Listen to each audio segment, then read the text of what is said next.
여러분 안녕하십니까? 다사다난했던 한 해가 지나고 2025년 새해가 밝아오고 있습니다.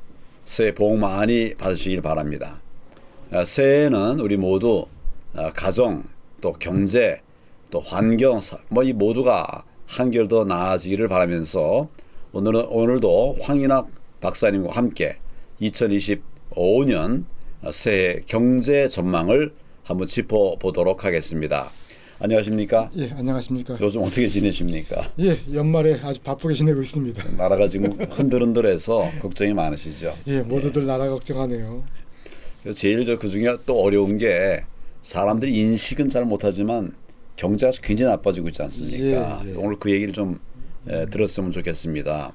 작년에 경제가 어려워서 자영업자를 비롯해서 모두가 다 힘들었다고 하는데 2025년도 올해 경제는 전반적으로 어떨 것으로 전망하시는지 그 말씀 좀 들려주십시오. 네, 국내외 여러 기관에서 우리나라 2025 경제 성장률을 전망을 했는데요. 대부분 2% 미만 성장할 것이다. 최근에 한국은행에서 내년 경제 성장률은 1.9%를 전망한다 그랬고, 정부에서는 2%를 넘을 것이다 그랬는데 최근에 여러 가지 어려움이 가중되면서 1%대 성장할 것이라고 좀 하향 전망을 했습니다. 예.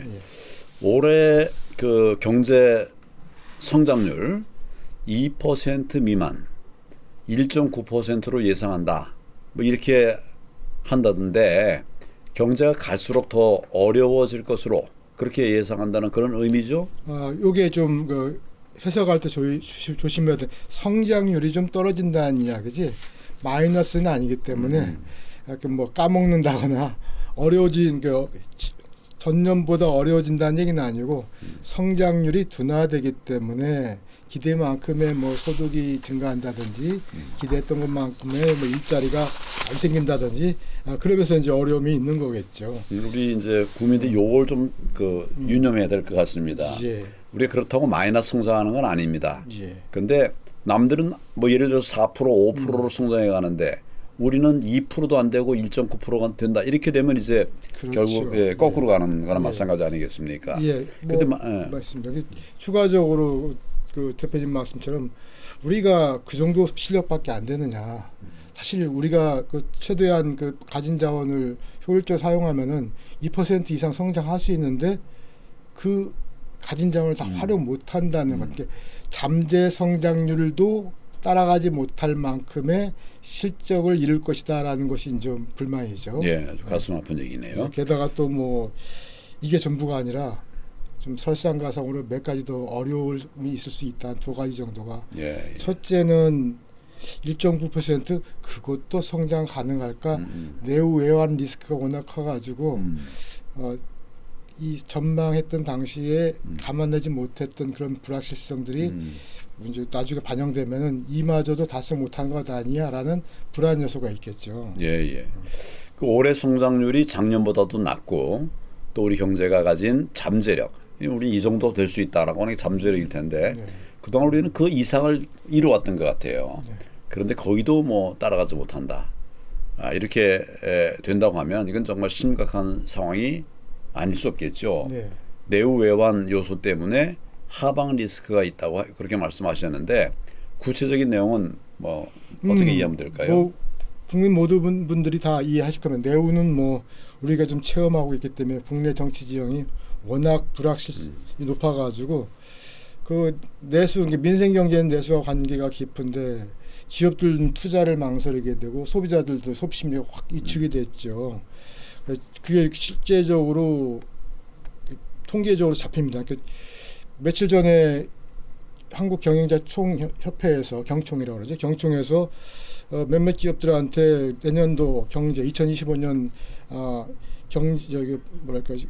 사업 계획을 물어보니 사업 계획을 투자 계획 이런 거. 사업 계획을 좀 마련했다는데 보면은 그 절반 가량이 긴축 경영이고 화두로 등장하고 있습니다. 긴축 경영 투자를 좀 줄이겠다, 인적 조정을 하겠다, 또는 또 원가 절감을 아주 과감하게 하겠다든지 하는 그런 부분이 있고, 또 한국은행에서 소비심리 조사를 보면은 12월 달 우리 우리나라 소비자의 심리지수가 11월보다 확 떨어졌어요. 눈에 띄게.